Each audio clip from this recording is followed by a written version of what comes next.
Assalamualaikum warahmatullahi wabarakatuh. Alhamdulillahirrahmanirrahim. Hari ini kita bertemu lagi ya, di mata kuliah Agama Islam 2 yang nanti akan saya bahas, yaitu tentang firqah dalam Islam. Jadi bagaimana sih firqah dalam Islam itu muncul? Nah, nanti akan saya bahas dan saya kupas ya. Baik teman-teman, sebelumnya ya. Jadi sebetulnya pada zaman awal Khulafaur Rasyidin memerintah, yaitu yang diteruskan pertama semenjak Nabi meninggal, yaitu dilanjutkan oleh sahabat Abu Bakar karena beliau yang paling sepuh, kemudian dilanjutkan oleh sahabat Umar yang ekspansi sampai ke Persia, dan kemudian mulai konflik itu ketika sahabat Utsman. Jadi sahabat Utsman ini mulai ada gejolak karena ada fitnah bahwa Utsman ini nepotisme. Jadi ini mulai ada friksi dalam agama Islam. Kemudian setelah itu sampai puncak gesekan itu, yaitu ketika sahabat Utsman itu terbunuh. Yang terkenal bahwasanya ketika Utsman dibunuh itu ketika dalam kondisi sedang mengaji. Jadi ada yang mushaf terkenal sampai hari ini, yaitu mushaf yang terpercik darahnya Utsman. Kemudian ya, setelah sahabat Utsman meninggal ya, itu dilanjutkan oleh sahabat Ali ya, Sayyidina Ali karramallahu wajhah, itu dibaiat oleh kaum muslimin. Cuma sayangnya bahwasanya sahabat Ali ini juga didukung oleh beberapa orang yang memang pada waktu itu membunuh sahabat Utsman ya, itu bibit-bibit Khawarij. Jadi kemudian Sayyidatina Aisyah itu menuntut kepada Sayyidina Ali pada waktu itu, kalau bisa jangan dibaiat dulu sebelum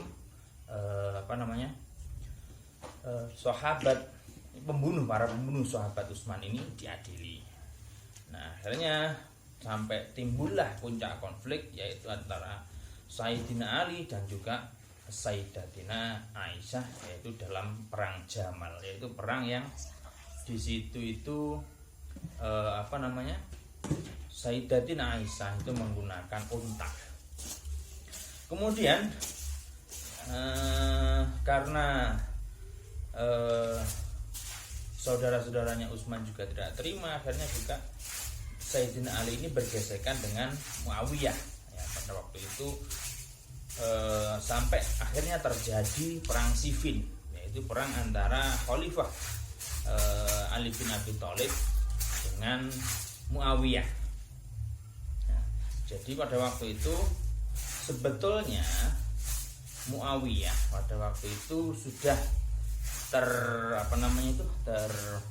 terjepit dan dalam posisi sulit, hampir kalah. Cuma dia menginginkan gencatan senjata. Jadi kemudian sahabat Ali mengizinkan atau mengiyakan supaya gencatan senjata, yaitu dalam waktu itu dikatakan tahkim ya, tahkim itu gencatan senjata. Akhirnya diajak berunding. Jadi Sayyidina Ali diajak berunding, yang sebetulnya hasil perundingan itu menyatakan bahwasanya semua atau kedua belah pihak, semua itu berarti Sayyidina Ali maupun Muawiyah itu sama-sama meletakkan jabatan, tidak ada yang khalifah, dia harus meletakkan jabatan dan berunding. Namun sayangnya di sini ada sedikit katakan kelicikan dari Muawiyah. Dia mengatakan bahwasanya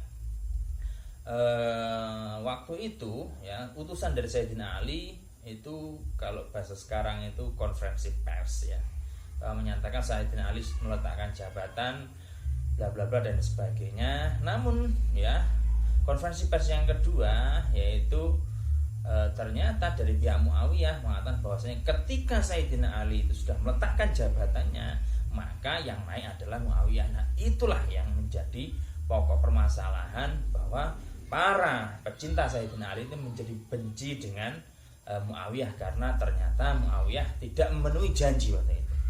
Janji yaitu tahkim Siffin, yaitu gencatan senjata. Nah, akhirnya dari sinilah muncul firqah pertama, yaitu firqah Khawarij. Khawarij ini sangat sangat ekstrim. Kenapa? Karena dia keluar dari barisan Sayyidina Ali. Karena mungkin ada beberapa sahabat ini yang beberapa anggotanya yaitu pernah juga terlibat di pembunuhan kasus Sayyidina Utsman. Jadi dia keluar dari barisan Sayyidina Ali ya, karena dia menyatakan bahwa dia kecewa karena Sayyidina Ali menerima tahkim Siffin atau gencatan senjata itu. Kemudian dia juga membenci Muawiyah. Kenapa? Karena Muawiyah melanggar perjanjian, dia merebut dengan licik kepemimpinan kekhalifahan Sayyidina Ali. Itu adalah golongan pertama, golongan Khawarij.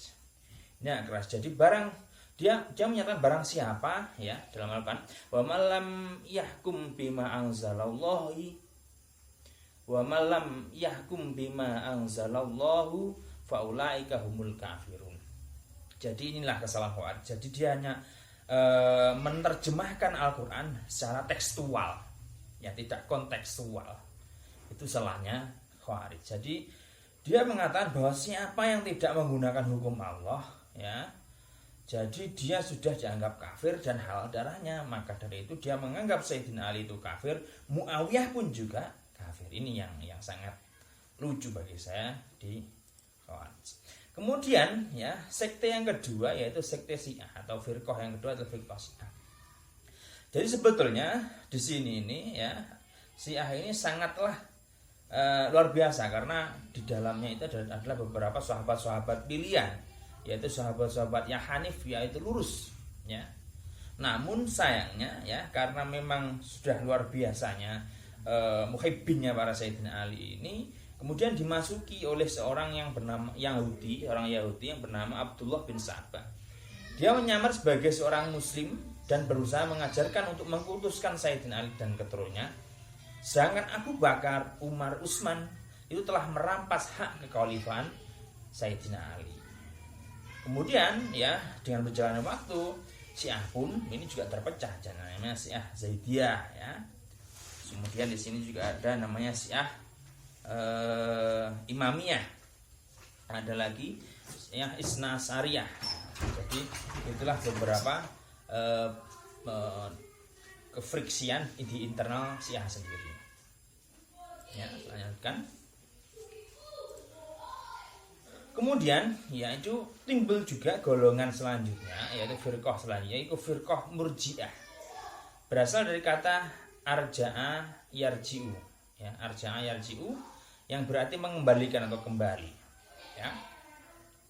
Jadi golongan ini sebetulnya pengen mengcounter golongannya Khawarij. Kenapa? Karena dia menyatakan bahwasanya orang yang berdosa besar dia tetap tetap mukmin, bukan orang kafir. Adapun ya, mau diampuni atau tidak itu terserah Allah. Ya. Jadi semua hukum itu dikembalikan kepada Allah. Ini ciri-cirinya orang Murji'ah. Ya.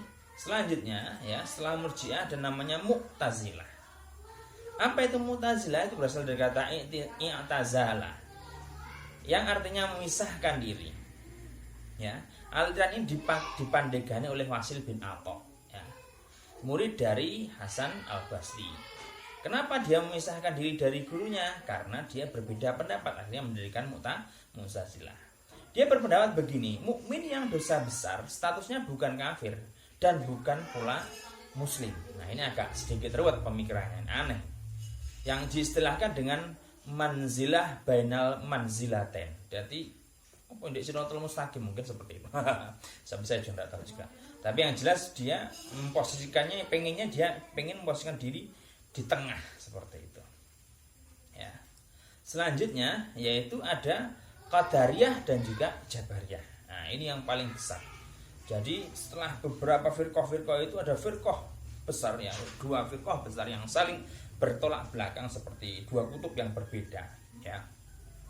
Yaitu yang pertama adalah Qadariyah. Apa itu Qadariyah? Qadariyah itu artinya ya berasal dari kata qadar yang berarti kemampuan.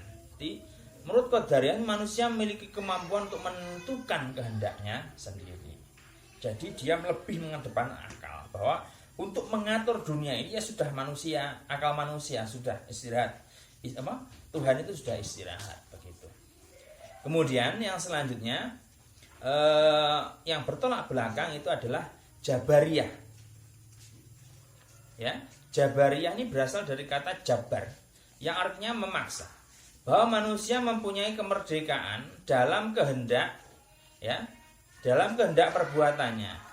Manusia dalam segala tingkah lakunya bertindak dengan paksaan Tuhan. Artinya bagaimana bahwa semua yang terjadi di dunia ini, ya, itu adalah kehendaknya Allah dan manusia tidak punya andil sama sekali. Nah, ini Qadariyah. Jabariyah. Jadi kalau Qadariyah itu semua ini yus apa jari manusia. Tapi kalau Jabariyah ini bertolak belakang, semua ini apa kata Tuhan. Artinya apa? Kita tidak mempunyai sedikit pun hak, ya, untuk mengatur baik itu diri kita sendiri maupun dunia. Pokoknya semua ini apa katanya Tuhan, apa katanya Allah. Nah, kemudian dari perdebatan besar ini kemudian muncullah, ya, yaitu Ahlus Sunnah wal Jamaah yang digagas pertama oleh Imam Al-Asy'ari, Abu Hasan Al-Asy'ari. Jadi begini, konsep yang digagas adalah bahwasanya begini, manusia adalah ciptaan Allah, tapi manusia memiliki bagian yang disebut kasbi dalam perbuatannya. Memasukkan manusia ke dalam surga atau neraka itu hak Allah, bukan kewajiban Allah. Nah ini, jadi sebetulnya masuk neraka atau masuk surga itu adalah, ya, rahmat Allah. Jadi karena kita dirahmati oleh Allah maka kita dimasukkan ke surga. Adapun fasilitas yang di dalam surga itu sebetulnya tetap, ya, tergantung pada amalia dan perbuatan kita sendiri. Jadi begitu. Jadi fasilitas yang kita terima itu sebetulnya berasal dari apa yang kita lakukan di dunia. Jadi sebetulnya dunia ini sudah cerminan, ya, manifestasi dari nanti kehidupan kita di akhirat. Kemudian, ya, Asy'ari ini didukung juga oleh Imam Maturidi, ya, atau Maridiyah, yang menggunakan akal dan juga, ya, akliyah dan nakli, ya, dalil akliyah dan nakli itu dengan sebanding. Jadi menyatakan antara akliyah dan nakli, ya.